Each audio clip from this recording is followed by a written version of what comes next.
Based on a recent news story, the Intersecondary School Sports Association, ISA, has barred 2 schools from schoolboy football because they were using ineligible players. President of ISA and the principal of STETS, Keith Wellington, joins us now to discuss the importance of integrity in sport. Good morning, Sir Keith. How are you doing?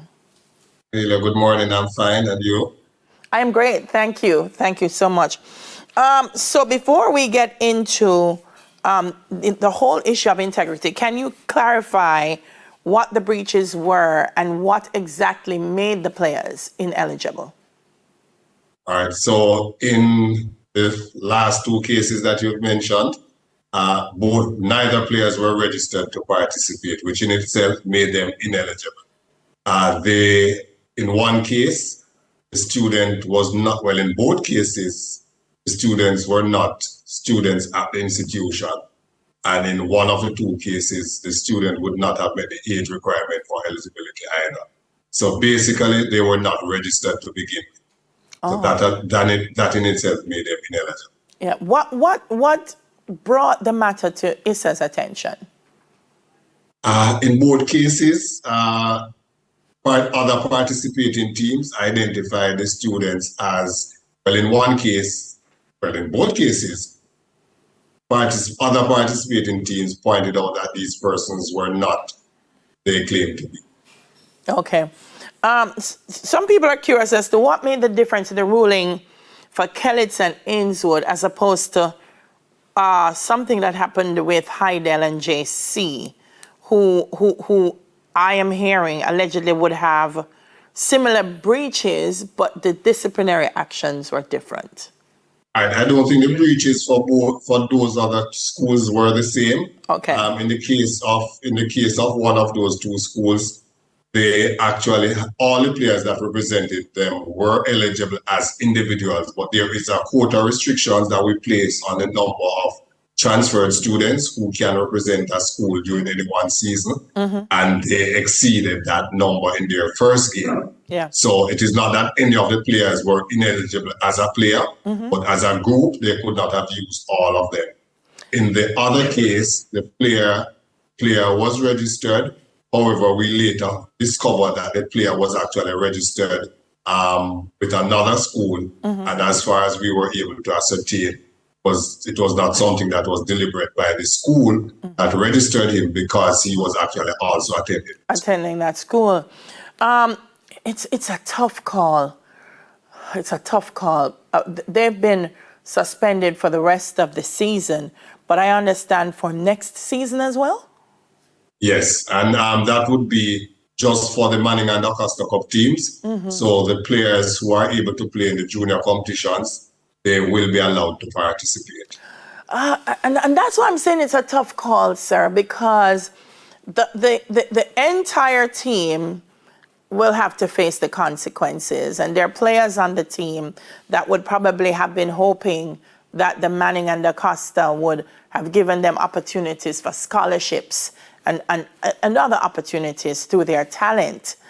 I mean, where does ISA meet the halfway? Because I feel like school sports is really about development and growth.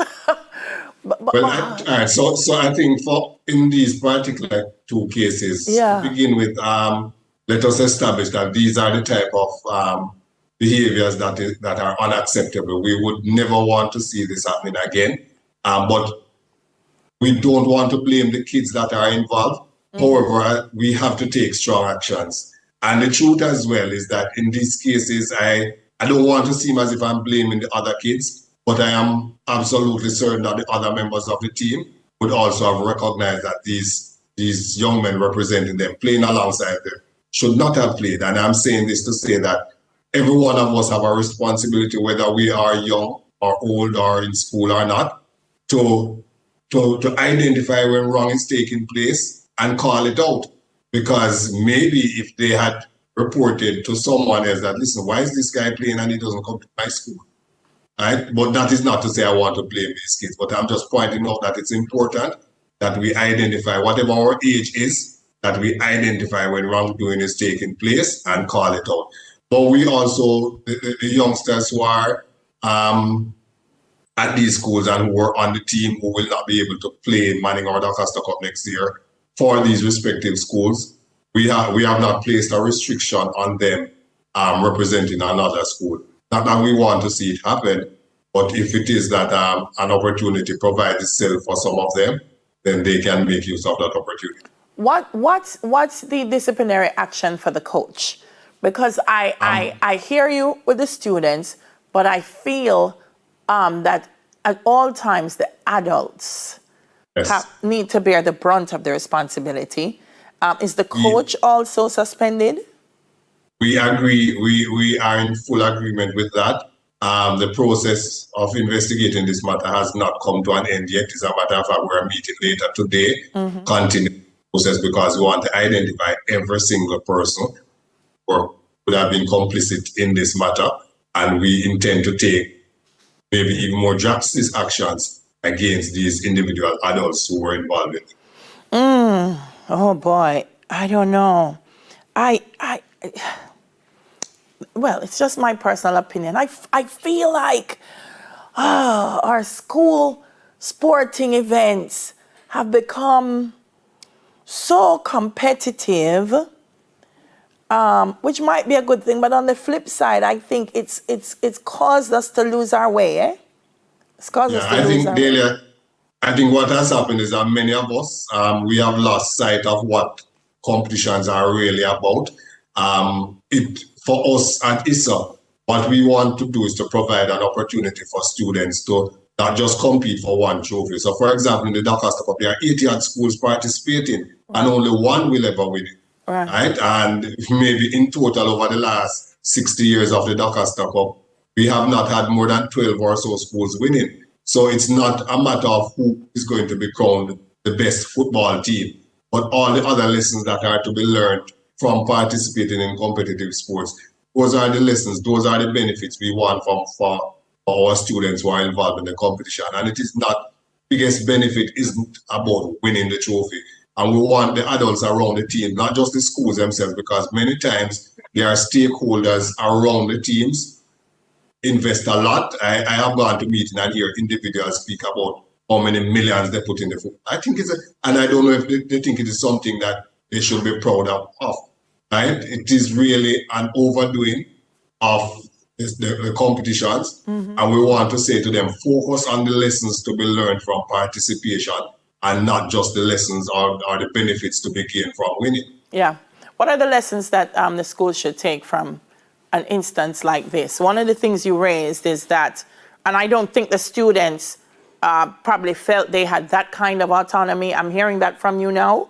So the students, you're saying they have the autonomy to come forward and say something's not right.